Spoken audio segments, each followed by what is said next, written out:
need to find you. Oh, I can't find anybody. There we go. Gotcha. Hi, guys. Welcome. Come on in. Welcome. We've had a bit of a Zoom update, technical glitch, but we're only 18 minutes late, which is fine, which is absolutely fine. On the scheme of things, that's not much at all, is it? So today I have got the most magnificent Melissa McLeod. She's a co-author of our book, and I really feel, I haven't known Melissa very long, but I feel a deep connection with her from the beginning. Welcome, Melissa. Welcome to our little interview. Oh, thank you, Sally. It's lovely to be here, and I feel the same too. Beautiful connection, and as I say, it's just been amazing, and can't wait to meet you in person. Yes, same. The journey of this empowered women empowering the world, just in the writing and the creating of this book, has been truly phenomenal, hasn't it? It really has. I didn't expect it to be quite such a journey, but so much can fit into a chapter, and then reading everybody's, and it was just beautiful the way it all pieced together, and just makes us think how connected we all really are, actually. Really. Good point. Yeah, that's exactly how I felt too when I was reading it. So Melissa is a clinical hypnotherapist, and she's a strategic psychotherapist as well. She's an incredibly, I don't know the word, but you'll get it as you have a little bit of a chat with Melissa. She is passionate about supporting women to transform anxiety and self-limiting beliefs or self-limiting thinking so that they can live their lives in full blossom. When I think of Melissa, I think of warm, I think of generous, kind, very caring, incredibly empowered and strong. Underneath that delightfully soft outer being, there is one incredibly empowered, strong woman in there. Melissa is a highly spiritual person and has deep levels of intuition, as you guys will see as we delve into Melissa's story. So I am really looking forward to this interview today. I've been thinking about it all weekend. Let's start from the beginning, Melissa. You were born in England, weren't you? Yeah, so, in England. Over to you. Yes, so I was very lucky. It was a beautiful place to grow up in Windsor, and I spent a lot of time in Brighton with my dad as well, so it was a good balance. And I had a very empowered, strong mother, actually. She had her own business, and she became a single mum also, but she had two daughters, and she really inspired the spiritual aspect. She always, if I had something, she wouldn't kind of stop me talking about it. She'd always say, okay, tell me more. And, she really encouraged that aspect.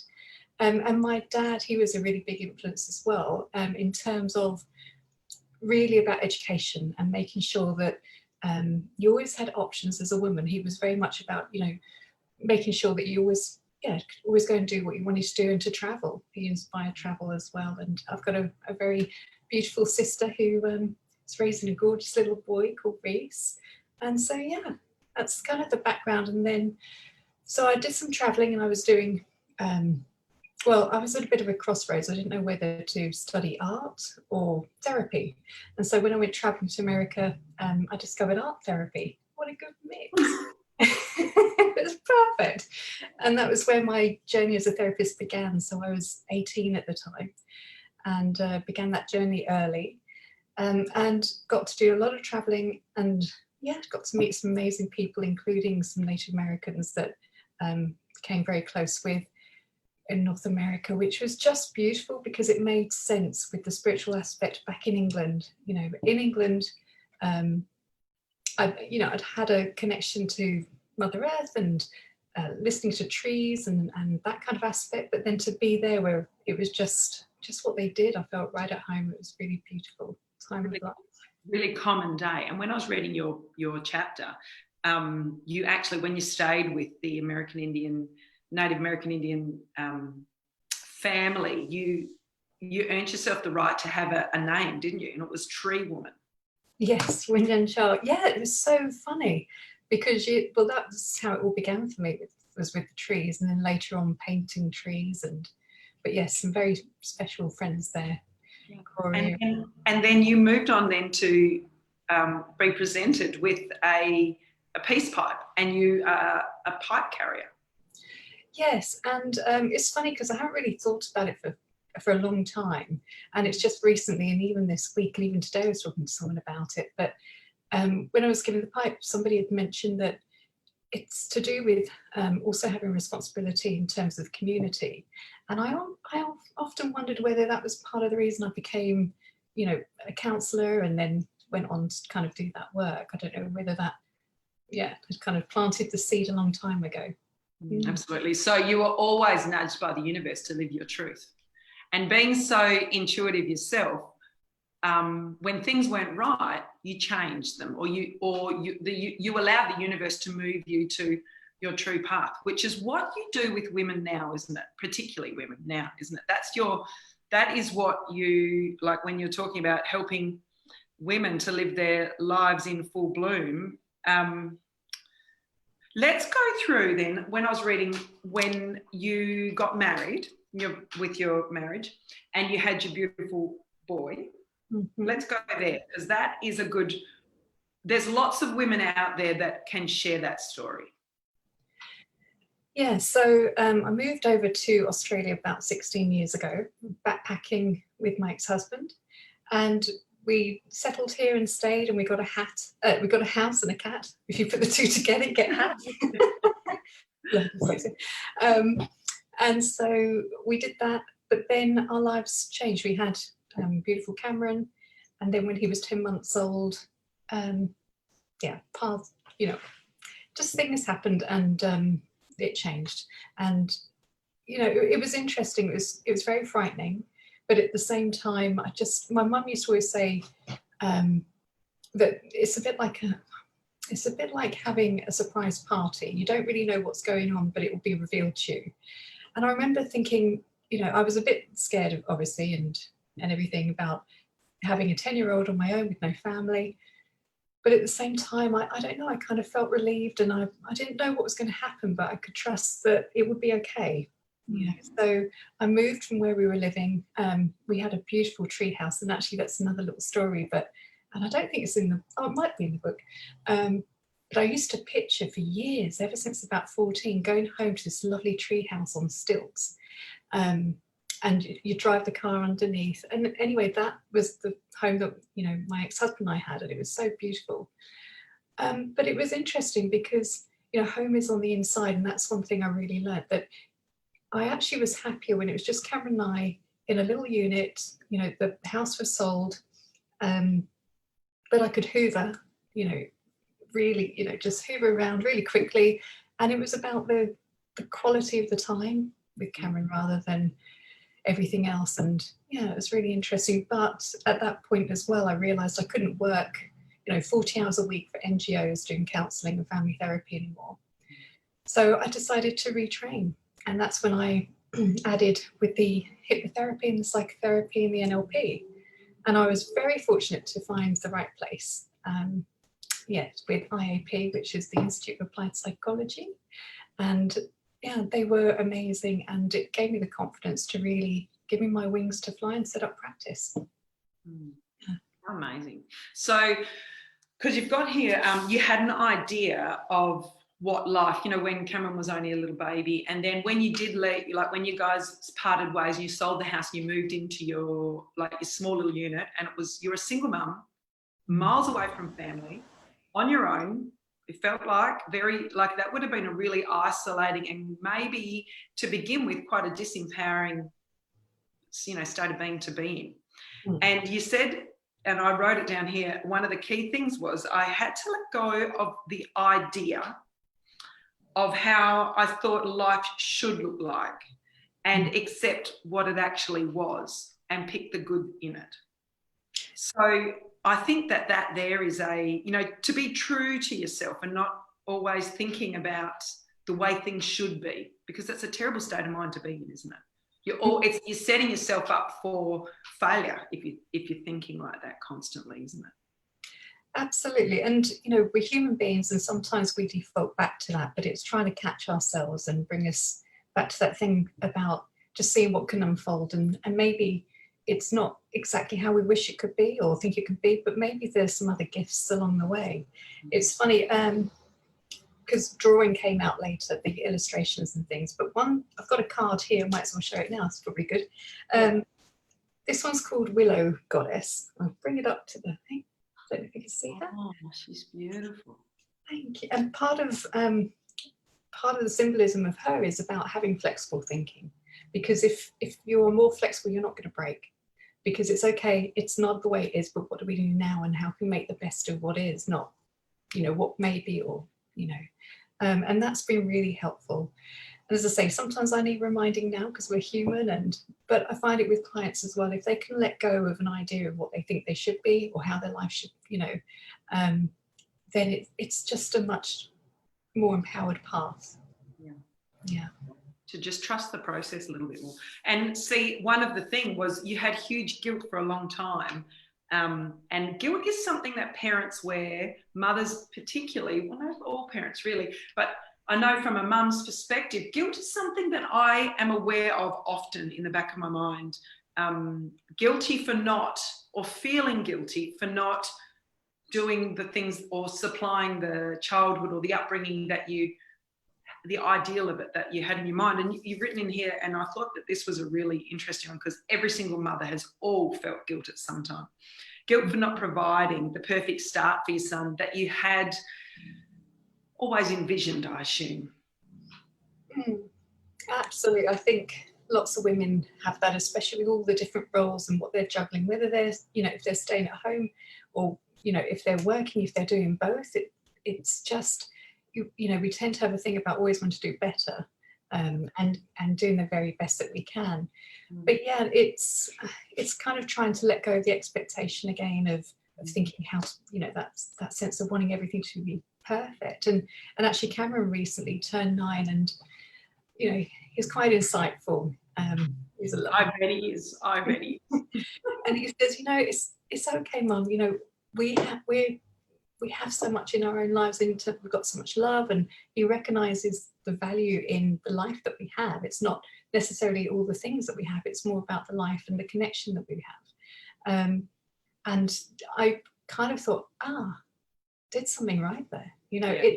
it's the values that are really important. And yeah, and my mum was fantastic at that. I mean, she worked so hard and she was so busy in her businesses, but one thing I remember was she'd always stop and give us the time and have some fantastic deep and meaningfuls. And what's lovely, actually, I used to always do it at bedtime and I still do that now if I talk to her, but Cameron's the same. He just, you know, when they just want your attention and you know, you're like, time for bed, and then they just start saying the most amazing things, you just can't leave. Next minute it's 9:30, it's way past bedtime. I know. I have 4 of them and they all try it. It's it's juggling. I can totally understand. Oh, it was gorgeous. Oh. Yeah, it's wonderful, isn't it? So, okay, one of the things as well that I loved was perspective. When you were writing in, so the things, and you talked about living, you know, an empowered life, or the key things to living an empowered life. And I think perspective was your first one, which is reframe. I really loved the end of your chapter. It gave some really good guidelines on how to live an empowered life, because it's a choice, isn't it? It is. It's definitely a reframe. It's either a gift or a curse in a sense. And it's the perspective, being able to choose one way or the other. And as I say, as humans, we do, you know, sometimes we need to readjust that and kind of go, okay, let's go back to the beginning. Which one are we going to choose? I mean, I remember years ago, I needed to have some wisdom teeth taken out. This isn't in the book. And I'd put it off for about 15 years. And then the dentist, no, seriously,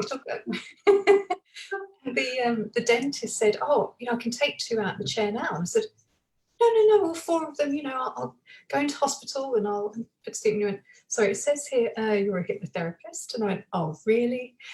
And so I was like, thanks a lot. And so I was like, okay. So I sat there and I was at the beginning of a path. I started to feel, you know, panicky. I had sweaty palms. And then I just took a breath and went, okay, you've got a choice. What are you going to do? And then I reframed it. So all of a sudden, I wasn't having to run, because my son was 2 then, wasn't having to run around after a 2-year-old. I could lay and just relax. I could close my eyes. There wasn't any pain.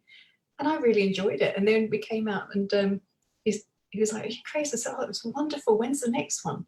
Because I reframed it into being something really positive, and I knew that, yeah, it was really good. So, but there's lots of things like, for example, having a soft voice. I used to think it wasn't great to have, and I was actually quite shy of it, shy about it. But I've learned as a hypnotherapist, it's actually quite handy. You know, perfect for your truth, for your main, like that's the work that you do. If you had a big boisterous loud voice, it wouldn't work. But for how many years did you hate that about yourself? oh gosh, most of my life. Yeah. Most of my life. And yeah, but I mean, it's turning things into a blessing, or seeing the blessing. It's like with dyslexia or whatever, it's really good at parking. And drawing is special awareness. Can't spell for toffee, can't spell toffee right now. But you know, it makes you more creative in different ways. But it's that thing about just reframing these parts of ourselves, and actually seeing, you know, these things aren't imperfections. They're perfectly imperfect, because it makes us unique. It's a bit like getting a beautiful crystal, and you know, when, you know, the light just shines within and you see these beautiful rainbows, but if the imperfections weren't there, it would probably be quite dull. So yeah, it kind of shines brighter because of them. That's right. That's a good one. That's a good one. And then, so just when you talk, I'm just mesmerized because of the way you speak. Yeah, it's because of the way you speak. So then let's go into some of the darker times. So before you found your path and you're flourishing now, like you and your son and your business, you guys are really going somewhere and making a difference in so many people's worlds. That's really, like, your obligation is big. But before that, so when you're at university, you hit a dark time. Let's go through there a little bit, you know, as deep as you like. It's up to you. We can go anywhere, really. But, and I look down. yeah. Well, it was interesting because I was training as a therapist really when I was so young. I don't think I was quite equipped or ready to handle a lot of it. You know, you were having group therapy, you were going through the process yourself. You need to, you know, to do the work, you need to do the work. Yeah. And so, yeah, I ended up having a breakdown at 21. Had a psychosis and ended up having to be in clinic, having a placement there, having art therapy. And yeah, and it was interesting because it gave me an inside perspective on what clients may have gone through, what it would be like. And just that feeling of feeling so out of control. And then that slow journey coming back to yourself. And, you know, the gentle, I don't know, the nurturing that needs to happen, but also the effects on the whole family. So when there is something happening, it has a ripple effect on a lot of other people too. So it was a slow process, but I think, you know, it was a blessing, and again, a blessing, not a curse, because it gave me so many insights. And also into the mind. Our mind is incredible, and it's not, you know, sometimes there are things that are out of our control. And, you know, I'm doing a course in brain health at the moment, and just looking at the different nutrients that we need and blood flow to the brain, and actually the different parts that really need support. And sometimes, you know, there's other things involved a lot of the times, like hormones and all sorts. But that part of my life, yeah, it wasn't fun. And I called it a breakthrough rather than a breakdown. Very good. Got to reframe it. Absolutely. You don't have to reframe it. I'm all about perspective, because I think life is perspective. The negative, the dark or the light, and you need them both because it's balance. But you do. It's where you choose to focus is where you end up. So it's all perspective, and it's something we can all control. So I'm all about controlling those things that I can control, and you are too, I know, because I've read. And the things that you can't control, just let them go. Yeah, absolutely. It really empowers you when you do that, doesn't it? So I've gone to another picture now. Yeah, go on. I can't wait. Your art is amazing. But sometimes it is about just letting things go and letting things fall away. But actually, it's interesting, but just noticing where you are at the time. I mean, yeah, art's been quite a big thing more recently. to really kind of have that symbolism, and it will just come through. But I think it's quite relatable to a lot of people. We go through similar feelings. And then your next thing is, so reframe or perspective is the first. Then your second one is permission. And this is the same thread that has run through every single woman in Empowered Women Empowering the World. Every single woman has said, but in some form or another, you need to give yourself permission to succeed or fail, but back yourself. 100%. And it's when you're at that crossroads and sometimes the decision is bigger than you. Yeah. I remember thinking, I just can't go back to doing those hours. There wasn't family support. Cameron wasn't in any kind of daycare, family daycare. And I realized I had to. It was kind of no choice. And I thought, so the money that I got from the settlement, I needed to make a decision to invest it in myself, and to, to say it's not selfish to, upskill yourself and spend that money. And it was the best investment I made. And I continue to make that investment because I think, developing so your skills are always, we're always growing and learning, is really important. And it comes back. But it was that point of, do I play safe or do I not? And just trust myself that I'll stay up till 2 and do whatever it takes. And you know what we do? We focus on it and we do it. And yeah, it's amazing. But yes, giving ourselves permission to do that, and permission to also be who we are. It's really interesting coming from this book with the Empowered Women Empowering the World, because I mean, there's so many incredible women in this book, just really strong and doing amazing things, and it's very inspiring. And then there are times when, what does empowerment look like? It may not always be, presenting in an outward way. It could also be times we reflect and we go inward, and that's okay too. And it's giving ourselves permission to just be okay. It's like empowered can also be inside powered, empowered and empowered, play on words again, but it's okay to be soft and go a little bit in, like with lockdown, and then it's like a flower, it's opening and closing. It's absolutely.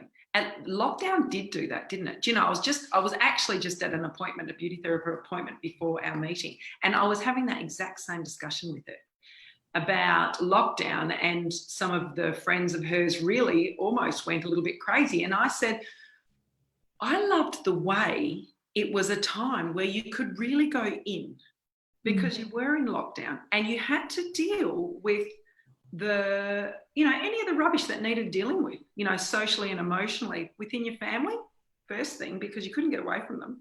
No. It was a blessing, wasn't it? Relationships, you actually really needed to go in and clean the bowl, which is really empowering, isn't it? It is. And I think that time just to reset and decide, what's important and what's not. There was something about slowing down, which was really lovely, and do you think we should have a COVID-19 or a social isolation lockdown 6 weeks every year? Oh yeah, I mean, even if we made imagine. It's I mean, I absolutely love my clients, I've got to say, I really do. And so that's lovely to be kind of seeing clients again, but there's definitely that part that it's like, oh yeah, and then I just kind of want to just relax and kind of go in. But yeah, I don't know, it's a precious time. Precious time, yeah. Absolutely is. And then your third one, so you've got reframe, so that's perception, then permission to succeed or to fail, permission to, number 3, be yourself. And that's really, so when you aren't, I think one of the great, be yourself because everybody else is taken. I don't know who wrote it. I love that, yeah. It's a good one, isn't it? Because to be you is what makes you powerful, because there's nobody else like you. And yeah. Well, it's a bit like I often say, it's like an orchestra. We've all got a part to play. We're all different instruments and we're all playing different things, but it comes together beautifully. And that's what makes it so special. But it's interesting that a permission to be yourself. Yeah, very much. For a long time I was thinking, well, to have my own business, I'm going to need to be really you know, strategic and be Man. very clinical and have that kind of thing. So I'm kind of, earlier on I came up with this kind of C idea. So it's like, you know, clinical, but then there's a creative part, you know, and then there's also the connection, and bringing all of them together, you know, create, you know, connection to the creator, create connection to each other, but allowing things to combine and come together, and it be okay, because quite often the work that we do, it does bring everything in, you know, and beginning to own that. You can't isolate what you do into parts. That's what's so powerful about what you do, because it covers mind, body, and soul, the outside and the inside, and the clinical and the creative. That's what you were saying, yeah. Well, that's it, and I think, you know, human beings are very creative in terms of just their thinking, and, you know, doesn't mean that you need to be able to paint or to write or anything like that, but just perspective can be so, and awareness is so creative, and just thinking outside of, you know, so I get confused with outside of the box and outside of the square. I think it, can't remember what it was in England now. Yeah, outside of the box, outside of the square, just thinking outside of the norm. That's what it is, isn't it? Do you know, so for now it's dyslexia. You weren't diagnosed with you weren't actually, because back then nobody really knew what dyslexia was it? I feel I've got a little bit of it as well, but I trained myself at a young age to be able to read, but I can't read quite as well as, but anyway, as a result, it helped you, and it was brilliant reading your book, help you to read between the lines, and that's exactly what you do. Yeah, absolutely. It's funny because it was only when I was in my 30s. I mean, I knew, you just knew. When it was finally, you know, somebody said, yes, clearly you are. And I'm like, oh, thank goodness. But it is a gift. Like when I'm with a client, I'm writing everything down, and as we're talking, and it's almost like a story emerges from all the bits. It's like a pathway emerges, and there's clarity, and then you put it together. And I think it's reading between the lines and just being able to see beyond the words and that type of thing. So yeah, it's been a real gift. Not the other day though, when I was trying to put a word in and I couldn't get it right. It was so funny. I was trying to write confiscate, and I called it confiscate. 44 years and it's been confiscate, but it's actually confiscate apparently. So that was a new one. It was very funny, and minor detail. It was brilliant, but it's, you know, it's very funny. I mean, there's a lot of time. A dear friend of mine, she passed away, but she was very precious, and we were playing a game with some friends once, and I said, you know, those insidious trees. She said, insidious trees? Yeah, you've got the answer. It's insidious. Do you mean deciduous? I'm like, do I? So it's funny, and that's the thing, you know, you've got to make light of it. Yeah, life's too short to be too serious all the time. I truly believe that. So who would have thought, and you wrote in the book that somebody that really struggled to put words to paper is now a co-author of a very, not only inspirational but activational book. This book has got, because we both read it, has got the power to empower so many women. Absolutely. And it's finding your own way. So, you know, for example, I know that you've said in your interviews as well that you speak more naturally. So your speaking, you know, is your writing. And that's what I've been doing. For some of that, I put the bullet points of what I want to say, but then I just spoke it, transcribed it, edited it. Well, got someone else to edit. But it's speaking from the heart, you know. So when I do a recording in hypnosis, don't use a script or anything, but just get the phone and just speak, and it comes out and it just flows. And I think it's, you know, when we bypass all those other parts, that's, you know, and we just let that flow through, then yeah, it's good. And then we can edit. Some people call that channeling, don't they? Yes. Which is obvious. Yeah, you're amazing, Lisa. Hey, can you please show everybody that picture that you drew last night or painted last night? Well, I thought it was ironic because there I am putting a post saying, you know, we're going to be chatting live And then I'm thinking, but this is how I was really feeling. it was, you know, the chrysalis and the butterfly just wanting to stay in a little bit longer. And I've actually started to draw her emerging, but I found I need a bigger piece of paper because she has to be turned upside down the other way and for her to flow out, so to fly out. But yes, it's funny. Yeah.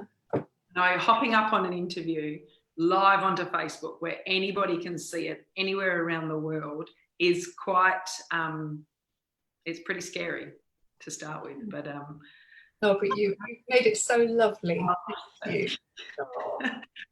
Thank you so much, Melissa. Do you know, our book is really going to have, so we're going to run it on audio. We're going to have an audio book aspect of it as well. This book really, we are just scratching the surface of where this is going to go. We truly are, because of the scope of the women and the quality of these women and the things that they have overcome. And they've gone into it in a deep way and in such a way that is so relatable to cover so many more people all over the world. Because if you can listen through story, and when I was reading your story, I could relate, absolutely. If you can, to learn through story is so powerful, isn't it? It really is. Oh, it is. It's the oldest form of communication, you know, back with, you know, different native cultures. It's been a way of passing just all the stories, all the knowledge, all the wisdom, all the ways. It's just incredibly powerful. And even in therapy, it's, you know, the mind gets it. Mind gets stories and analogies and metaphors so, you know, so easily. Yeah, very powerful. Absolutely. Our mind is so powerful. That's my passion as well, is mindfulness, or mind fitness is like what I like to call it. So, Melissa, thank you so much for coming in today. Your interview, I was honestly really looking forward to. And I love your insight. I love your intuition. And I love that you are such an empowered woman. Thank you. Well, it's been beautiful talking to you. Thank you so much. It's been lovely. It's been lots of fun. We got there in the end. Yeah, we did. No, I love tech. You love tech. We love tech. That's it. It's all got its timing. It does. It certainly does. Thank you so much, Melissa. And I feel truly blessed to be in this book with you. You too. Thank you. And I love all the blossoms behind you. Oh, thanks. My wallpaper my sister and I put up. Yeah, thanks. Thank you. Living life in full bloom. Oh, yeah, that's a good one. Like our full bloom over here. There it is, there. Oh, it's all the women. This, isn't it? Look at them all. It's all people. Yeah. All right. Well, lots of love and thank you. Yeah. Thanks so much for joining us.